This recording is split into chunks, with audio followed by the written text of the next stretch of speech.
روشنی میں آپ کے سامنے عرض کروں تاکہ ہم ماہ رمضان المبارک میں جب نیکیاں کریں تو نیکیوں کے حوالے سے ہمارا ذہن کیسا ہونا چاہیے اس کی طرف آپ کی میں توجہ دلاؤں۔ عام طور پر لوگ نیکی تو کرتے ہیں اور گناہوں سے تو بچتے ہیں، لیکن جو نیک ہیں وہ بھی اس بات کا خیال نہیں رکھ پاتے کہ بعض نیکیوں کو چھوٹا سمجھ کر کے چھوڑ دیتے ہیں اور معاذ اللہ بعض گناہوں کو چھوٹا سمجھ کر کے ان کا ارتکاب کر لیتے ہیں۔ میں نے جو آیت کریمہ تلاوت کی اس میں رب نے فرمایا فَمَن يَعْمَلْ مِثْقَالَ ذَرَّةٍ خَيْرًا يَرَهُ، تو جو ذرہ برابر نیکی کرے گا، بھلائی کرے گا، اس کو دیکھے گا۔ وَمَن يَعْمَلْ مِثْقَالَ ذَرَّةٍ شَرًّا يَرَهُ، اور جو ذرہ برابر برائی کرے گا اس کو دیکھے گا۔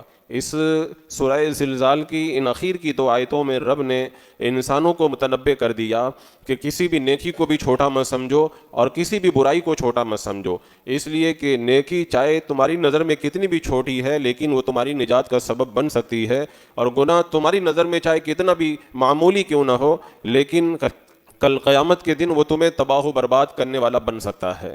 تو نیکی کو چھوٹا کبھی بھی نہیں سمجھنا چاہیے، نیکی نیکی ہوتی ہے۔ آپ کو معلوم ہے جب انسان کی جان جانے والی ہوتی ہے تو ایک قطرہ بندے کی جان بچا لیتا ہے، تو جیسے ایک قطرہ جان بچا سکتا ہے ایسے ہی ایک معمولی سمجھی جانے والی نیکی بھی بندے کو جہنم سے بچا سکتی ہے۔ اور یہ بھی آپ جانتے ہیں کہ قطرہ قطرہ مل کر کے دریا بنتا ہے، جب قطرہ قطرہ مل کے دریا بن جاتا ہے تو چھوٹی چھوٹی نیکیاں مل کر کے نیکیوں کا پہاڑ بن جائیں گی اور کل قیامت کے دن ہماری نجات کا سبب بن سکیں گی۔ لیکن عام طور پر لوگ اس کی طرف توجہ نہیں دیتے۔ آپ دیکھیں رائی کا دانہ کتنا چھوٹا ہوتا ہے، لیکن اگر رائی کے دانوں کو اکٹھا کر دیا جائے تو وہ پہاڑ کی شکل اختیار کر سکتے ہیں۔ کل قیامت کے دن ہو سکتا ہے ہماری یہی معمولی سمجھی جانے والی نیکیاں رائی کے پہاڑ کی طرح ایک پہاڑ کی شکل میں نیکیوں کا پہاڑ بن کر کے ہماری نگاہوں کے سامنے آ جائے۔ اور یہ بھی ایک بالکل پکی بات ہے کہ بندہ اگر نیکی کو چھوٹا سمجھ کر کے چھوڑ دے کہ یہ تو سنت غیر موقدہ ہے، تو سنت غیر موقدہ جو چھوڑنے کی عادت بناتا ہے دھیرے دھیرے سنت موقدہ بھی چھوڑنے لگ جاتا ہے،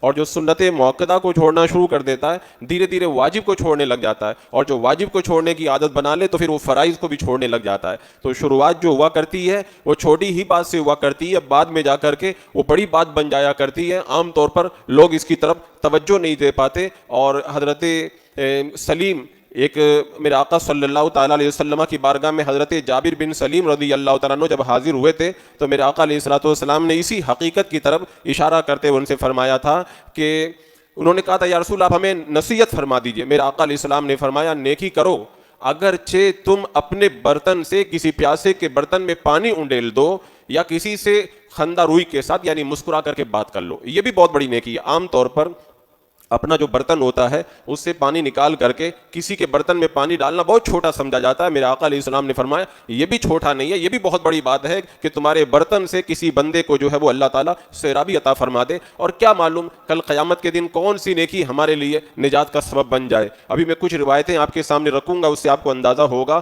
کہ لوگ جس کو چھوٹا سمجھتے ہیں قیامت کے دن وہ چھوٹی نہیں بلکہ بہت بڑی بن جاتی ہے۔ میرے آقا علیہ السلام نے ارشاد فرمایا لا تاقرن من المعروف شیئا، کسی بھی نیکی کو ہرگز چھوٹا مت سمجھو، حقیر مت سمجھو۔ یعنی میرے آقا علیہ السلام نے اس حقیقت سے پردہ اٹھا کے بتا دیا کہ تمہیں نہیں معلوم ہے اللہ کی بارگاہ میں کون سی نیکی بڑی ہے، تم اسے چھوٹا سمجھ رہے ہو سکتا ہے پروردگار عالم کی بارگاہ کے اندر وہی بڑی نیکی ہو۔ ایک حدیث پاک میں آتا ہے ایک کتا کنویں کے چاروں طرف گھوم رہا تھا، بہت پیاسا تھا، اس کے لیے پانی نکالنے کی کوئی سبیل نہیں تھی۔ بنی اسرائیل کی ایک فاحشہ عورت، بدکار عورت نے جب کتے کو پیاسا دیکھا تو اس نے اپنے موزے کو کنویں میں لٹکایا اور کنویں کے اندر سے پانی نکال کر کے اس کتے کو پلایا۔ اللہ تبارک و تعالیٰ نے اس ایک نیکی کی وجہ سے اس فاحشہ عورت کی مغفرت فرما دی اور اسے جنت عطا فرما دی۔ تو یہ کتنا چھوٹا کام سمجھا جاتا ہے کہ کتے کو پانی پلانا کون سا بڑا کام ہے، لیکن اتنی بڑی بنی اسرائیل کی جو فاحشہ عورت تھی اللہ تبارک و تعالیٰ نے ایک کتے کو پانی پلانے کی وجہ سے اس کی مغفرت کا سامان فرما دیا۔ اور میرے آقا علیہ السلام خود ارشاد فرماتے ہیں جہنم سے بچنے کا سامان کرو، اگرچہ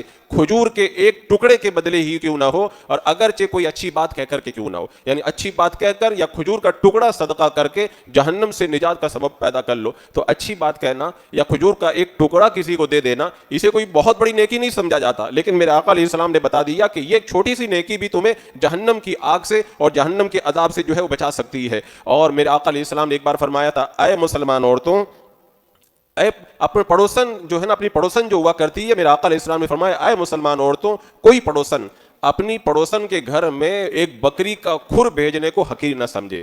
یعنی اگر کوئی اپنے پڑوسن کو ایک بکری کا کھر بھی بھیج دینا, اس کے اندر بھی اللہ تبارک و تعالیٰ نے بہت بڑا ثواب رکھا ہے. اس کو حقیر مت سمجھو, اللہ تبارک و تعالیٰ کی بارگاہ کے اندر اس کا بھی تمہیں اجر ملے گا, اجر ملے گا. اور قیامت کے دن تو نیکیوں کا یہ عالم ہو جائے گا. ایک حدیث پاک کے اندر آتا ہے کہ ایک شوہر قیامت کے میدان میں اپنی بیوی سے کہے گا کہ ایک نیکی مجھے دے دے, تو میرے بارے میں کیا خیال کرتی ہے؟ تو بیوی کہے گی تمہیں میں اچھا سمجھتی ہوں. اور اس کے بعد میں قیامت کے میدان میں بیوی اپنے شوہر کی تعریف کرے گی. لیکن جب وہ کہے گا کہ ایک نیکی کی مجھے ضرورت ہے دے دو, تو بیوی کہے گی کہ جس حالت کے اندر تم پہنچے ہوئے ہو مجھے بھی ڈر لگ رہا ہے. اگرچہ تم نے کوئی بہت بڑی بات نہیں مانگی ہے, لیکن مجھے بھی یہ ڈر ہے کہ جس حالت تک تم پہنچے ہو کہیں مجھے بھی وہ حالت پیش نہ آ جائے, میں تمہیں نیکی نہیں دوں گی. اپنے بیٹے سے کہے گا باپ کہ بیٹا میرے بارے میں تیرا کیا خیال ہے؟ بیٹا کہے گا ابا جان آپ تو بہت اچھے ہیں. اپنے باپ کی تعریف کرے گا, کہے گا بیٹا ایک نیکی تو کم سے کم مجھے دے دو تاکہ میرا کام بن جائے. تو بیٹا کہے گا ابا جان آپ نے بہت بڑی بات نہیں مانگی ہے, چھوٹی سی چیز مانگی ہے, لیکن جس حالت کو آپ پہنچے ہو سکتا ہے مجھے ڈر ہے وہ حالت مجھے بھی پیش آ جائے, میں آپ کو نیکی نہیں دے سکتا ہوں.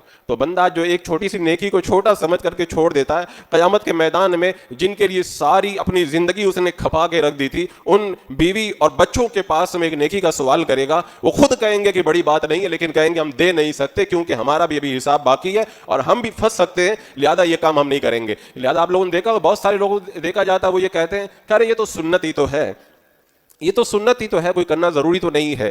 میں کہتا ہوں سنت ہی تو ہے, لیکن یہ بھی تو دیکھو کہ سنت کس کی ہے. مصطفیٰ جان رحمت صلی اللہ تعالیٰ علیہ وسلم کی سنت ہے. اور آقا کریم علیہ السلام نے فرما دیا نا کہ جس نے میری سنت سے محبت کی اس نے مجھ سے محبت کی. اور اللہ فرماتا ہے محبوب کے نقش قدم پہ چلو گے نا یحببکم اللہ, اللہ تم کو اپنا محبوب بنا لے گا. تو بندہ سنت پہ عمل کرے, اللہ کا محبوب بن جائے, اللہ کے رسول کا محبوب بن جائے. لیکن ہم سنت کو کہتے ہیں ارے سنت ہی تو ہے, فرض اور واجب تو نہیں ہے, اور اس کو چھوڑ دیتے ہوئے نظر آتے ہیں. لہذا بندہ اس طرف توجہ دے. قیامت کے میدان کے اندر جو معاملات ہیں وہ بڑے سخت ہوں گے. کسی نیکی کو بندہ چھوٹا سمجھ کر کے نہ چھوڑے, بلکہ کوشش یہ کرے جہاں تک ہو سکے زیادہ سے زیادہ اپنے دامن کے اندر نیکیوں کا ذخیرہ جمع کر لے, ورنہ کل قیامت کے دن تو عالم بڑا سخت ہو جائے گا. حضرت عبداللہ ابن عمر رضی اللہ تعالیٰ عنہ کے بارے میں روایت میں آتا, وہ بازار جاتے تھے اور بازار جا کے واپس آ جاتے تھے. غلام نے پوچھا حضور آپ بازار میں گئے, آپ نے کوئی سودا بھی نہیں خریدا اور واپس چلے آئے, اس کے باوجود بھی آپ بازار کیوں گئے تھے؟ حضرت عبداللہ ابن عمر نے کہا میں بازار اس لیے گیا تھا تاکہ بازار میں مسلمان ملیں گے, ان کو میں سلام کروں گا اور اللہ کے رسول کی سنت پہ عمل ہو جائے گا. یعنی بازار میں بھی اس لیے جا رہے ہیں تاکہ سنت عمل کر لیا جائے. آج تو ہمارا یہ حال ہے کہ ہم سنتوں کو تو معمولی سمجھ کر کے چھوڑ دیتے ہیں, یا کسی نیکی کو بہت چھوٹا سمجھ کے چھوڑ دیتے ہیں. ورنہ دور گزشتہ کے آپ بزرگوں کو دیکھیں, اور میں بزرگوں کی کیا بات کروں, پچھلے زمانے کے بادشاہوں کو دیکھیں وہ کتنے نیک ہوا کرتے تھے. جب خواجہ قطب الدین بختیار کاکی رحمۃ اللہ تعالی علیہ کا انتقال ہوا اور ان کے جنازے کے لیے مجمع اکٹھا ہوا, تو کہا گیا کہ خواجہ قطب الدین بختیار کاکی نے یہ وصیت کی ہے میرے جنازے کی نماز وہی پڑھائے گا جو تہجد گزار ہو, جس نے عصر سے پہلے والی 4 سنتیں کبھی بھی نہ چھوڑی ہوں, اور جو تکبیر اولیٰ کے ساتھ میں ہر نماز کو جماعت کے ساتھ ادا کرتا ہو, اور جس نے آج تک کسی غیر محرم کی طرف نظر اٹھا کے نہ دیکھا. پورے مجمع میں علماء ہیں, مشائخ ہیں, بزرگان دین موجود ہیں, کوئی آگے نہیں بڑھا. جب کافی دیر گزر گئی کوئی نہیں آگے بڑھا, تو اس زمانے کا ہندوستان کا بادشاہ سلطان شمس الدین التمش آگے بڑھا, اور آگے بڑھ کے کہا کہ میں راز سے کبھی بھی پردہ نہیں ہٹاتا, میں راز کو راز ہی رکھتا, لیکن آج خواجہ قطب الدین بختیار کاکی نے وصیت ایسی کر دی ہے مجھے اس راز کو فاش کرنا پڑتا. الحمدللہ نہ میں کبھی تہجد چھوڑتا ہوں, اور نہ کبھی میں نے کسی غیر کی طرف نظر اٹھائی ہے, نہ میں نے جماعت کی کبھی تکبیر اولیٰ چھوڑی ہے, اور اللہ کا شکر آج تک میں نے عصر سے پہلے والی 4 سنتیں غیر موقعہ کو بھی ترک نہیں کیا. میں جنازے کی نماز پڑھاتا ہوں.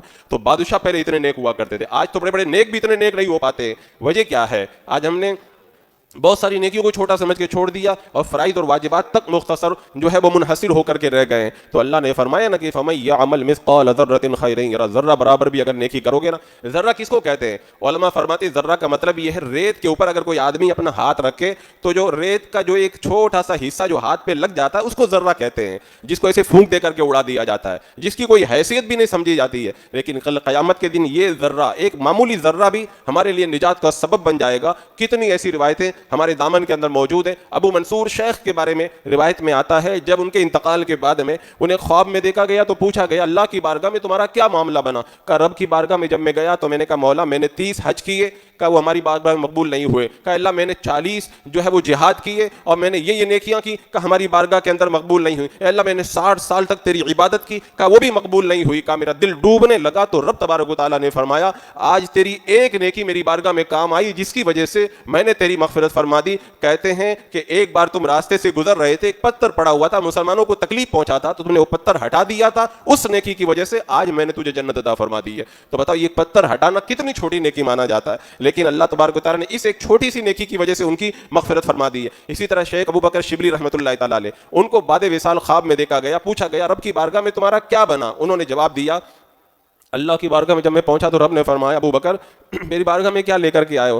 کہا مولا میں نے اتنی نمازیں پڑھی ہیں, اور اس کے بعد میں نے کہا اللہ میں نے اتنا جو ہے وہ یہ اخلاص اختیار کیا. رب نے فرمایا تجھے معلوم ہے تیری نجات کا سبب کیا بنا؟ کہا مولا میں نے علم کے لیے سفر کیا, میں نے یہ وظائف پڑھے, میں نے یہ نیک کام کیے, حج روزہ اور زکوٰۃ یہ سب دیے. تو رب نے فرمایا آج تیری نجات کا جو سبب بنا ہے وہ یہ ہے کہ بغداد کی گلیوں میں سردی کے موسم میں تم نکلے تھے اور ایک بلی سردی کے اندر ٹھٹر رہی تھی, کبھی اس دیوار سے اس دیوار کے اوپر فلنگ لگا رہی تھی, تم نے بلی کو بےتاب دیکھا تو اپنے کمبل کے اندر پکڑ کر کے اسے گرمی پہنچائی اور اسے آرام پہنچایا. بلی پر تم نے رحم کیا, آج ہم نے تیرے اوپر رحم کر دیا اور تجھے جنت عطا فرما دی ہے. تو ایک بلی پر رحم کرنا بھی اتنا کام آ گیا. تو نیکی کبھی چھوٹی ہوا ہی نہیں کرتی ہے, بندہ اس کو چھوٹا سمجھتا ہے. اللہ تبارک و تعالیٰ کی بارگاہ میں جانے کے بعد میں وہ کتنی بڑی بن جاتی ہے. امام غزالی رحمۃ اللہ تعالیٰ کتنے پائے کے امام ہیں, ان کے وصال کے بعد خواب میں دیکھا گیا کہ آپ کی نجات کا سبب کیا بنا؟ کہ اللہ نے مجھے ایک نیکی کی وجہ سے بخش دیا. ہوا یہ تھا کہ ایک مرتبہ میں کتاب لکھ رہا تھا, پہلے کے زمانے میں سیاہی میں قلم ڈبو کر کے لکھا جاتا تھا. کہتے ہیں جب میں نے قلم ڈبو کر کے لکھنے کا ارادہ کیا تو میرے قلم کی نب پر جو سیاہی لگی تھی اس پر ایک مکھی آ کر کے بیٹھ گئی. میں نے اپنا ہاتھ روک لیا کہ لگتا ہے مکھی پیاسی ہے, وہ سیاہی پر بیٹھ کر کے اپنی پیاس بجھا لے. میں رک گیا.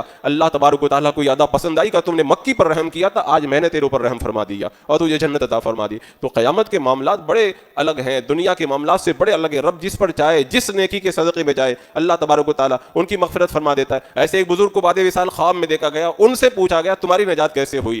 کہا جب میرے نیکیوں کو تولا گیا تو نیکیاں کم پڑ گئی, گناہ زیادہ ہو گئے, میرا دل ڈوبنے لگا. تبھی ایک چھوٹی سی جو ہے وہ تھیلی آئی, میری نیکیوں کے پلڑے کے اندر رکھ دی گئی اور میری نیکیوں کا پلڑا بھاری ہو گیا اور اللہ نے مجھے جنت عطا فرمائی. جب میں نے اس تھیلی کو کھول کر کے دیکھا تو پتا چلا ایک مسلمان میت کے انتقال کے بعد میں اس کی قبر پر جو میں نے مٹھی بھر کے مٹی ڈالی تھی وہ مٹی جو ہے میرے لیے نجات کا سبب بنی. اللہ نے اسی وجہ سے میری نیکیوں کے پلڑے کو بھاری فرما دیا ہے. تو ایک مسلمان کی قبر پر مٹی ڈال دینے کو لوگ کتنا بڑا نیک کام سمجھتے ہیں, بہت چھوٹا کام سمجھتے ہیں, لیکن اللہ تعالیٰ چاہے تو ایسی چھوٹی نیکیوں کے بدلے میں بھی بندے کی مغفرت اور اس کی نجات کا سبب بنا دیتا ہے. حضرت علی بن قاسم کہتے ہیں بعد وصال انہوں نے بتایا اللہ تبارک و تعالیٰ نے میری نجات ایک عمل کی وجہ سے فرمائی. ایک بار بڑی ٹھنڈی پڑ رہی تھی, اندھیری رات تھی اور بالکل اندھیرا تھا اور لوگ ٹھٹر رہے تھے. میں باہر آیا اور ایسی ٹھنڈی اندھیری رات میں کھڑے ہو کر کے میں نے جب اذان دی نا, اللہ نے وہ اذان پسند فرمائی, اس اذان کی وجہ سے اللہ نے مجھے جنت عطا فرما دی. ایسے ہی آپ دیکھیں حضرت حکیم ترمذی کے بارے میں نے بتایا تھا کہ امیر اختمی جو بڑا ظالم تھا وہ جب مرنے کے بعد جنت میں دیکھا گیا تو حکیم ترمذی نے پوچھا تھا تو کیسے جنت میں آیا؟ اس نے یہی بتایا تھا مدرسے کے ایک بچے نے میری چراغ کی روشنی کے اندر, میری مشال کی روشنی کے اندر اپنا مدرسے کا سبق یاد کیا تھا, اللہ کو وہ پسند آ گیا, اللہ نے میرے سارے جو ہے وہ گناہوں کو معاف فرما دیا اور رب نے مجھے جنت عطا فرما دی ہے. ایسے ہی حضرت صدقہ بن حسین, ان کے بارے میں آتا ہے میری نجات رب نے جو فرمائی نا وہ اس لیے فرمائی کہ میں نے چند کھجوریں صدقہ کی تھی, اللہ کو وہ صدقہ پسند آ گیا, اللہ نے میری مغفرت فرما دی ہے. ایسے ابو منصور خیاط کے بارے میں ہے کہ وہ فرماتے اللہ نے میری نجات اس لیے فرما دی کہ میں بچوں کو الحمد و شریف یاد کرایا کرتا تھا. تو عام طور پر جو لوگ نیکیوں کو چھوٹا سمجھتے ہیں وہ چھوٹی ہوتی نہیں, اللہ کی بارگاہ میں بہت بڑی ہوتی ہیں. اس کے بعد میں رب نے فرمایا وَمَن يَعْمَلْ مِثْقَالَ ذَرَّةٍ شَرًّا يَرَهُ, اور جو ذرہ برابر برائی کرے گا اس کو دیکھے گا. کبھی بھی گناہ کو چھوٹا بھی نہیں سمجھنا چاہیے. میرے آقا صلی اللہ تعالیٰ علیہ وسلم نے فرمایا نا کہ گناہ کو کبھی معمولی مت سمجھو. میرے آقا ارشاد فرماتے ہیں اے عائشہ ان کا بھی حساب ہوگا, اور جب حساب ہوگا تو اللہ کی بارگاہ میں حساب دینا کوئی آسان کام تو نہیں ہے. ایک موقع بھی میرے آقا علیہ السلام نے فرمایا گناہ کو معمولی مت سمجھو, اس لیے کہ اللہ تبارک و تعالیٰ کی بارگاہ کے اندر جب پیشی ہوگی نا اللہ تعالیٰ ان تمام کے بارے میں سوال پوچھے گا. لوگ یہ سمجھتے ہیں یہ تو چھوٹی سی بات ہے, یہ تو جو ہے وہ میں نے معمولی کام کیا ہے, حالانکہ اس کو معمولی نہ سمجھو. بندہ جو ٹھوکر کھاتا ہے پہاڑ سے ٹھوکر نہیں کھاتا ہے, چھوٹے چھوٹے پتھروں ہی سے ٹھوکر کھاتا ہے. ہو سکتا ہے قیامت کے میدان میں وہ چھوٹا سا گناہ ہی آپ کو جہنم کے اندر لے جا کر کے ڈال دے. ایسے ہی گھر میں جو آگ لگتی ہے اس کے لیے کوئی آگ کا گولا ضروری نہیں ہے, ایک چنگاری سے بھی آگ لگ سکتی ہے. جب چنگاری سے آگ لگ سکتی ہے تو جہنم کی آگ بھی آپ کو ایک چھوٹا سا گناہ لے کر کے جا سکتا ہے. اور یہ تو دیکھنا چاہیے بندہ جو گناہ کر رہا ہے, یہ گناہ چھوٹا ہے تو کیا ہوا, یہ نافرمانی کس کی کر رہا ہے, کس عظمت والی ذات کی نافرمانی کر رہا ہے, اتنے بڑے پروردگار عالم کی وہ نافرمانی کر رہا ہے. یہ سوچ کر کے بندے کو لرز جانا چاہیے اور کانپ جانا چاہیے. آپ نے دیکھا ہوگا گناہ جب شروع ہوتا ہے مکڑی کے جالے کی طرح ہوتا ہے, اور پھر گناہ بڑھتے بڑھتے بڑھتے جہاز کے رسے کی طرح موٹا ہو جاتا ہے. کوئی شروع کے اندر بہت بڑا پاپی نہیں ہوتا ہے, شروع میں بندہ چھوٹے چھوٹے ہی گناہ کرتا ہے. جو بہت بڑا ڈاکو ہو شروع میں ڈاکو نہیں ہوتا ہے, پہلے معمولی دکان کی چھوٹی چھوٹی چیزیں چراتا ہے, بعد میں جا کر کے وہ ڈاکو بنتا ہے. تو گناہ کی جو شروعات ہوتی ہے وہ چھوٹے گناہوں سے ہوتی ہے. تو اسی لیے فرمایا گیا مکروہ تنزیہ کو بھی اس سے بھی بچو. اگر مکروہ تنزیہ سے نہیں بچو گے تو مکروہ تحریمی کر بیٹھو گے, اور مکروہ تحریمی سے نہیں بچو گے تو پھر حرام کام کر بیٹھو گے, اور پھر اسی طرح اگر حرام سے بھی نہیں بچو گے تو معاذ اللہ ایک وقت ایسا آئے گا کفر کے اندر مبتلا ہو جاؤ گے. تو بندہ رفتہ رفتہ گناہوں کی طرف بڑھتا ہے. میرے آقا صلی اللہ تعالیٰ علیہ وسلم نے فرمایا گناہ کو ہرگز معمولی مت سمجھو, وہ اکٹھا ہو کر کے تمہارے لیے ہلاکت کا باعث بن جائیں گے. اور اس کے لیے میرے آقا علیہ السلام نے مثال بیان فرمائی. فرمایا کچھ لوگ جنگل کے اندر گئے اور جنگل میں جانے کے بعد میں وہ آگ جلانا چاہ رہے ہیں, کھانا بنانا چاہ رہے ہیں, تو سب جنگل کے اندر بکھر گئے اور لکڑیاں جمع کرنے لگے. ہر بندہ گیا اور ایک ایک لکڑی اٹھا کر کے لے کے آیا, تن کے اٹھا کر کے لائے اور ان کو اکٹھا کیا. اکٹھا کرنے کے بعد میں اس میں آگ لگا کر کے انہوں نے کھانا بنایا. اگر تن کا جمع کر کے بڑی آگ لگائی جا سکتی ہے تو چھوٹے چھوٹے گناہ اکٹھا ہو کر کے جہنم کی آگ کو بھی بھڑکا سکتے ہیں, جہنم کی آگ کو بھی وہ بھڑکا سکتے ہیں. اسی لیے میرے آقا علیہ السلام نے فرمایا کہ گناہوں کو کبھی حقیر اور معمولی مت سمجھو. شیطان کبھی بڑا گناہ پہلے نہیں کرواتا ہے, پہلے وہ چھوٹے گناہ کرواتا. میرے آقا علیہ الصلوۃ والسلام نے ارشاد فرمایا شیطان اس بات سے مایوس ہو گیا ہے کہ تمہارے اس علاقے کے اندر شیطان کی پوجا کی جائے, لیکن جن گناہوں کو تم چھوٹا سمجھ کر کے کر بیٹھتے ہو شیطان اسی پر خوش ہو جاتا ہے کہ میں ان سے کفر تو نہیں کروا سکتا, کم سے کم چھوٹے چھوٹے گناہ تو ان سے کروا کر کے انہیں میں جو ہے تباہ و برباد کر سکوں اور انہیں میں ہلاک کر سکوں. اسی لیے ہم نے اپنے بزرگوں کو دیکھا, اپنے اسلاف کو دیکھا. حضرت انس بن مالک کہتے ہیں لوگوں آج تم جن گناہوں کو تم بال سے زیادہ باریک سمجھتے ہو نا,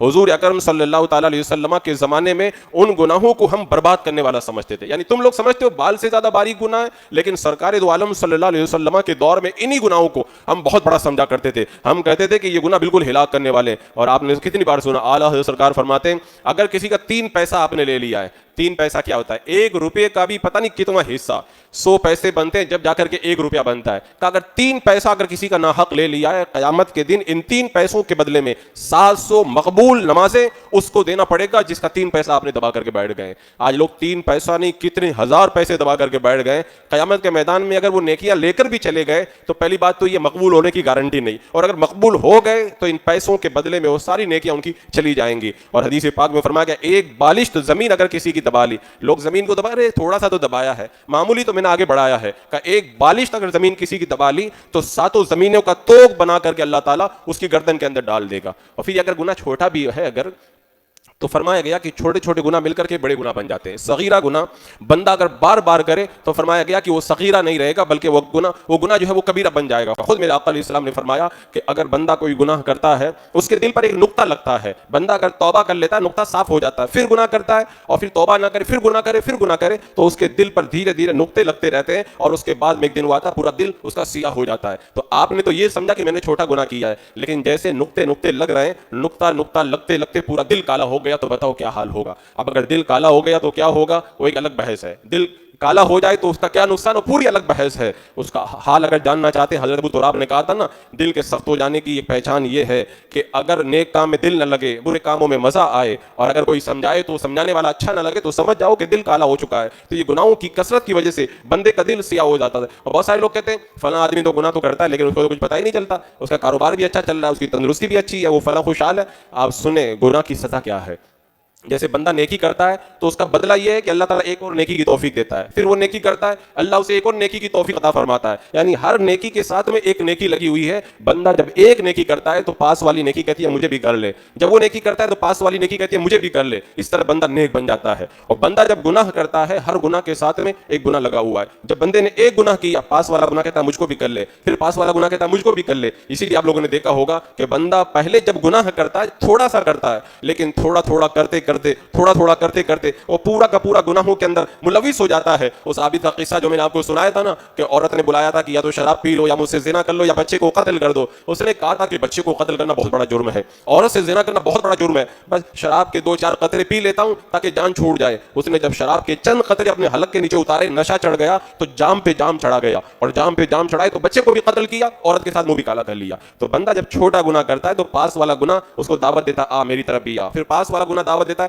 آ میری طرف بھی آ۔ اتنے بڑے بڑے جو پاپی گھوم رہے ہیں، کیا پیدا ہوتے ہی گنہگار پیدا ہوئے تھے؟ بچپن میں تو بچہ بڑا سیدھا ہوتا ہے، بڑا نیک ہوتا ہے، لیکن یہ جو گناہوں کا جو ماحول بپا ہوتا ہے، یہ گناہ کرتے کرتے کرتے کرتے بندہ پوری طرح سے گناہوں میں ملوث ہو جاتا ہے۔ بزرگ فرماتے ہیں کہ ہم لوگ، ایک بزرگ فرماتے ہیں وہ میں جا رہا تھا راستے کے اندر، کیچڑ میں چل رہا تھا، تو کیچڑ سے بچنے کے لیے اپنے پاجامے کو اوپر لے لیا تھا کہ کوئی چیٹا مجھ کو نہ لگ جائے۔ ابھی چلتے چلتے اچانک ان کا پاؤں سلپ ہو گیا اور پاؤں کیچڑ میں پڑ گیا۔ جب پاؤں کیچڑ میں پڑ گیا تو پورا پاؤں بھر گیا۔ اب انہوں نے سوچا کہ پاؤں تو بھر گیا، اب جا کے دھلنا ہی ہے، اب وہ کیچڑ کے اندر چلنے لگے، پھر رونے لگے۔ کسی نے کہا حضور بات کیا ہے؟ آپ کا پاؤں خراب ہو گیا تب رو رہے ہیں؟ پاؤں کی وجہ سے نہیں رو رہا، میں یہ سوچ رہا ہوں میں کیچڑ سے بچ بچ کے چل رہا تھا، میرا پاؤں جب بھر گیا تو میرے کب جا کے دھلنا ہی تو ہے، میں پورا کیچڑ میں چلنے لگ گیا۔ یہی حال ہمارا ہوتا ہے، ہم گناہوں سے بچتے ہیں بچتے ہیں بچتے ہیں، لیکن جب کوئی گناہ ہو جاتا ہے تو کہتے ہیں چلو ایک ہو گیا ایک اور کر لیتے ہیں، پھر ایک ہو گیا ایک اور کر لیتے ہیں، اور اس کے بعد میں ایک دن وہ آتا ہے پورے کے پورے گناہوں کے اندر لت پت ہو کر کے رہ جاتے ہیں۔ یہ سوچ کر کے میں رونے لگ گیا ہوں۔ تو بندے کا حال یہی ہوتا ہے، گناہ چھوٹا سمجھ کے کرتا ہے لیکن بعد میں پھر بڑا بن جاتا ہے۔ ایک ولی کو اللہ تبارک و تعالیٰ نے الہام فرمایا، کہا تم جو گناہ کرتے ہو نا اس سے بھی چھوٹے گناہوں پر میرے قوموں کو برباد کر دیا ہے۔ اور علماء فرماتے کتنی قومیں اس لیے برباد کر دی گئی کہ وہ اپنی شرمگاہوں سے کھیلا کرتی تھی، اللہ نے پوری قوم کو برباد کر دیا ہے۔ اور آج آپ دیکھیں ان سے بھی بڑے بڑے گناہ آج معاشرے کے اندر ہو رہے ہیں، بڑے بڑے گناہوں کا لوگ ارتکاب کر رہے ہیں۔ ایک حضرت عیسیٰ علیہ السلام اور قلی کا جو واقعہ میں نے کئی بار آپ کے سامنے رکھا کہ عیسیٰ علیہ السلام جب جا رہے تھے راستے میں قبر پڑی تو رب کی بارگاہ میں دعا کی، اللہ تبارک و تعالیٰ نے اس کو زندہ کر دیا۔ فرمایا تیرا کیا حال ہے؟ وہ کہنے لگا کہ میں قلی تھا، لوگوں کا سامان اٹھا کے گھر پہ پہنچایا کرتا تھا، ایک بار میں لکڑیوں کا گٹھر سر پہ رکھ کر کے پہنچانے جا رہا تھا، میرے دانتوں میں کچھ پھنس گیا تھا، میں نے لکڑیوں میں سے ایک تنکا توڑا، اپنے دانتوں کا خلال کر لیا، مجھے مرے ہوئے 40 سال ہو گئے، اس ایک تنکے کی وجہ سے مجھے جنت میں جانے سے روک دیا گیا ہے۔ آپ دعا فرما دیں اللہ تعالیٰ وہ تنکا مجھے معاف فرما دے۔ مجھ سے یہی پوچھا جا رہا ہے کہ بغیر پوچھے تم نے تنکا کیوں توڑا تھا؟ اسی طرح حضرت حسان بن ابو سنان کے موت کے بعد انہیں خواب میں دیکھا گیا تو ان سے پوچھا گیا کیا حال ہے؟ انہوں نے کہا یہ 60 سال تک عبادت، بہت بڑے اللہ کے ولی تھے، 60 سال انہوں نے عبادت کی تھی۔ ان کو دیکھا گیا تو کہنے لگے کہ میں نیک کام تو بہت کیا تھا، ایک بار کپڑا سلنا تھا، پڑوسی کے پاس سے سوئی ادار لے کر کے آیا اور میں نے کپڑا سل لیا، سوئی دینا بھول گیا، آج مجھے مرے ہوئے کتنے سال ہو گئے، اس سوئی کی وجہ سے مجھے جنت میں جانے سے روک دیا گیا۔ بندہ سمجھتا ہے سوئی تو لی ہے، سوئی لینے سے کیا ہوتا ہے، سوئی تو میں نے لی ہے تو ہو جائے گا، کام بن جائے گا، ہو سکتا ہے میرا اللہ تعالیٰ مجھے ایسے ہی معاف فرما دے۔ اگر معاف فرما دے اس کا کرم ہے، اس بندے سے معاف کروا دے، لیکن اگر اللہ تبارک و تعالیٰ نے سوئی کا بھی حساب لے لیا نا تو اس کے بعد میں جنت میں بندہ نہیں جا پائے گا۔ سوئی کا حساب لے لیا، تنکے کا حساب لے لیا تو بندہ پھر جنت کے اندر نہیں جا پائے گا۔ حضرت عبداللہ بن مبارک رضی اللہ تعالیٰ عنہ کو بعد وصال خواب میں دیکھا گیا، ان سے پوچھا گیا اللہ نے تمہارے ساتھ کیا معاملہ کیا؟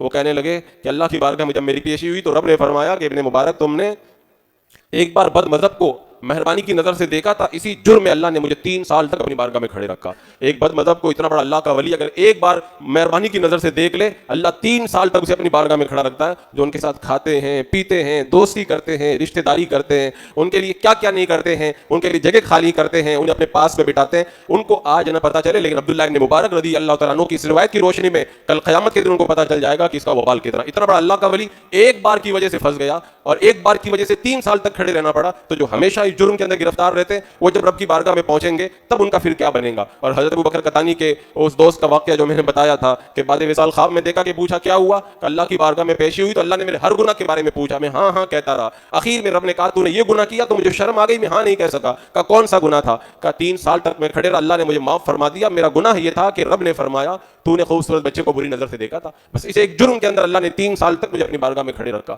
تو یہ بندہ سمجھتا ہے کہ میں نے تو چھوٹا سا گناہ کیا ہے، کوئی بہت بڑا گناہ تو نہیں کیا ہے، گناہ چھوٹا ہو لیکن وہ چھوٹے چھوٹے گناہ مل کر کے پہاڑ کی طرح بڑے گناہ بن جاتے ہیں، اور یہ چھوٹی چھوٹی چنگاریاں ہمارے اعمال کو آگ لگا کر کے جلا کر کے خاک کر دیتی ہیں اور ہمارے لیے جہنم میں جانے کا باعث بن جاتی ہے۔ آپ ہمارے بزرگوں کے اسلاف کی تعریف پڑھ کے دیکھیں کتنا خیال رکھتے تھے۔ ایک بزرگ سے جب کہا گیا کہ تمہارے گھر میں چوہے بہت ہیں، بلی لا کے رکھ لو، کہا میں اگر بلی لا کے رکھ لوں گا تو مجھے ڈر یہ لگتا ہے کہ میرے گھر کے سارے چوہے بلی سے ڈر کر کے پڑوسی کے گھر میں نہ چلے جائیں، یعنی اس کو بھی یہ گناہ سمجھتے تھے کہ میں بلی لا کے رکھوں تو میرے گھر کے چوہے پڑوسی کے گھر میں چلے گئے، پڑوسی کو تکلیف نہ ہو جائے۔ آج ہم ان چیزوں کا خیال نہیں رکھتے، ہم سمجھتے ہیں یہ تو سب معمولی باتیں، چھوٹی باتیں ہیں، اور شیطان جو بہکاتا ہے نا باضابطہ طور پر بڑے بڑے گناہوں سے شروعات کرتا بھی نہیں ہے۔ اس سلسلے میں میں نے شیطان کی جو پلاننگ ہے اس کو سمجھانے کے لیے ایک بار پورا ایک مکمل واقعہ آپ کے سامنے رکھا تھا، اسے میں آپ کے سامنے ایک بار پھر رکھتا ہوں تاکہ آپ سوچیں تو آپ کو پتہ چلے گا کہ شیطان کی پلاننگ کتنی خطرناک رہتی ہے۔ برسیسا نام کا بہت بڑا عابد تھا، بہت بڑا راہب تھا، اس کی عبادت اور ریاضت پر ساری قوم فخر کرتی تھی۔ اتنا بڑا نیک اور پرہیزگار بندہ جو اپنی عبادت خانے میں رہتا تھا، باہر بھی نہیں نکلتا تھا،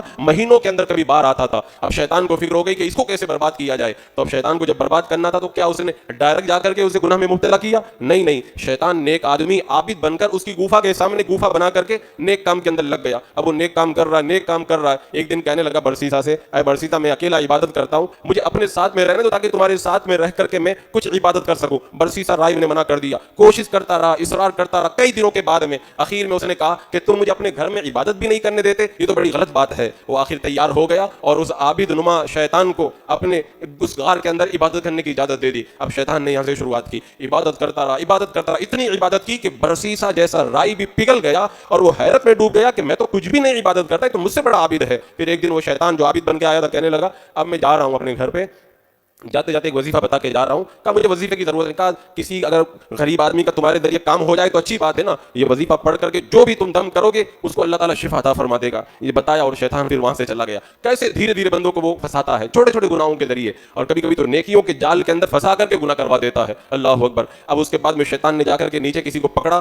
اور جب وہ کوئی علاج نہیں ہو پا رہا تھا تو وہی برسیسا راہب کے پاس میں جو شیطان گیا تھا وہی انسانی شکل میں آ کے کہتا اس کا علاج اوپر جو عابد رہتا اس کے پاس میں علاج ہے، وہاں پر لے کر کے جاؤ۔ اب اس کے پاس میں لے کر کے گئے، اس نے دم کیا، فوراً ٹھیک ہو گیا۔ اب اس کے بعد میں ایک بندے کو پکڑا، دوسرے کو پکڑا، تیسرے کو، شیطان نے پکڑا، برسیسا دم کرتا تھا، ٹھیک ہو جاتے تھے۔ شہزادی کو جا کے پکڑ لیا، اب شہزادی کا علاج کراتے کراتے تھک گئی، علاج نہیں ہوا۔ برسیسا راہب کے پاس جانے والے شیطان نے کہا جاؤ اوپر لے کے جاؤ، وہاں پہ شفا ملے گی۔ جب اس شہزادی کو لے کر کے گئے، اس نے دم کیا برسیسا راہب نے، فوراً شفا ہو گئی۔ چند دنوں کے بعد میں ان شہزادوں کو جنگ میں جانا تھا، اپنی بہن کو لے کر عابد کے پاس گئے، برسیسا کے پاس، کہ اپنے ساتھ میں رکھ لو، ہماری بہن بیمار ہو جاتی ہے، تم دم کرتے ہو ٹھیک ہو جاتی ہے۔ کہا اتنا بڑا گناہ میں نہیں کروں گا۔ کہا ٹھیک ہے، سامنے والے مکان میں رکھ دیتے ہیں، تم خالی کھانا دے دیا کرو، بیمار ہو جائے تو دم کر دیا کرو۔ کہا ہاں یہ ٹھیک ہے۔ اب دیکھو شیطان کس انداز کے اندر بندے کو پھنساتا ہے۔ اب وہ چلے گئے، روزانہ جاتا تھا برسیسا، کھانا رکھ کے آ جاتا۔ ایک دن آ کر کے شیطان نے کہا کیسے بے مروت ہو، ایک عورت اکیلی رہتی ہے، کبھی اندر جا کے طبیعت کے بارے میں بھی نہیں معلوم کرتے؟ اندر جا کے طبیعت کے بارے میں معلوم کیا۔ پھر شیطان نے آ کر کے بہکایا، تم کو پتہ نہیں یہ صحیح بول رہی ہے کہ غلط، کم سے کم تمہیں سر پہ ہاتھ رکھ کے دیکھ تو لینا چاہیے، یہ کہیں بیمار تو نہیں ہو گئی ہے، سر پہ ہاتھ رکھ کر کے دیکھا۔ اس کے بعد میں کہا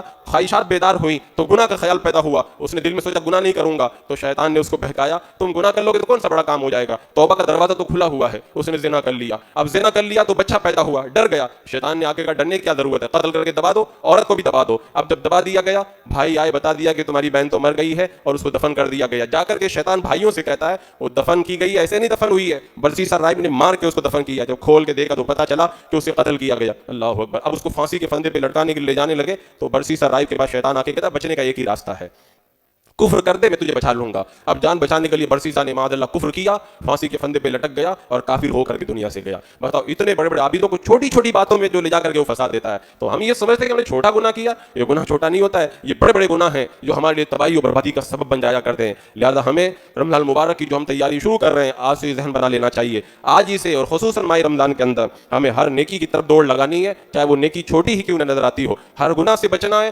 چاہے اگرچہ حقیقت کے اندر ہمیں یہ لگتا ہو کہ یہ گناہ تو بہت معمولی ہے، کیونکہ رب نے فرما دیا فَمَن يَعْمَلْ مِثْقَالَ ذَرَّةٍ خَيْرًا يَرَهُ، تو جو ذرہ برابر نیکی کرے گا اس کو دیکھے گا، وَمَن يَعْمَلْ مِثْقَالَ ذَرَّةٍ شَرًّا يَرَهُ، اور جو ذرہ برابر برائی کرے گا اس کو بھی دیکھے گا۔ قیامت کے دن ہر اچھائی اور برائی کا بدلہ دیا جائے گا۔ لہذا یہ ذہن بنا کر کے اپنے آپ کو نیکی کے سانچے میں ڈالیں اور گناہوں سے پرہیز کریں۔ اللہ رب قدیر ہمیں نیک کاموں کی توفیق عطا فرمائے۔